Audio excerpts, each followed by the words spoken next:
sulit kan san halai tindakan pek nalai hati misal halau tukan patian atot na pek sungai naging suai ngay cibuin apan midyal betu Oh, hallelujah. dan suaturi akan tani alam nak mai teu tukanmu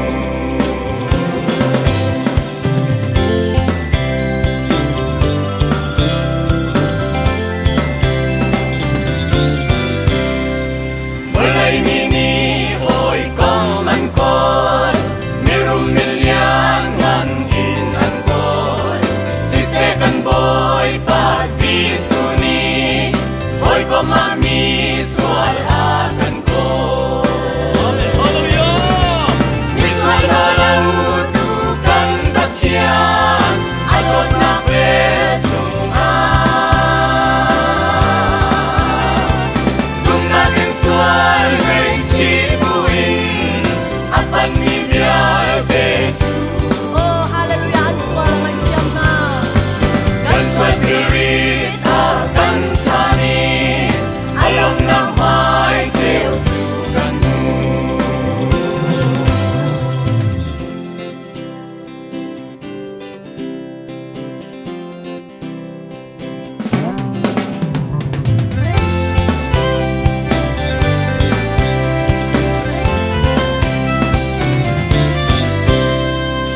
Kapasinin at lau mi fa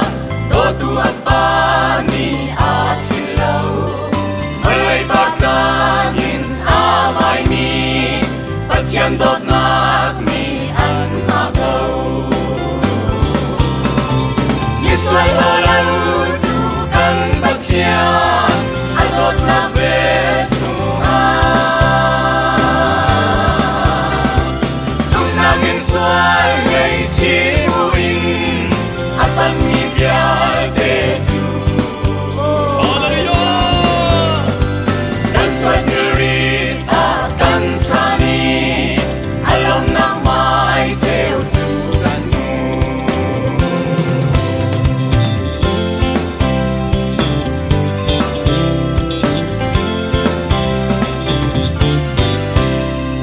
ring tuan ni afadol atil ko lau bang zisuni miswal dikzong akan kilau asin rami pau akam na miswal halau tukan batian agot na betung naging sual ngay cibuin apan midyal betu Ang suara may siyam na. Hallelujah. dan suaturi akan tani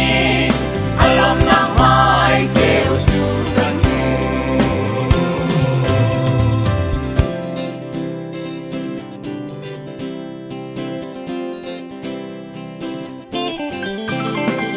Sipaksan klay laukan patian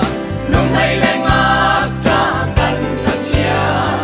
Thong kami hata luat na boy Ngay chamin hata nem putra Visual halau tukan patian Atot na petsunga naging sual ngay cibuin apan midyal betu Oh, hauman at holaw asin rami pao. dan suaturi akan tani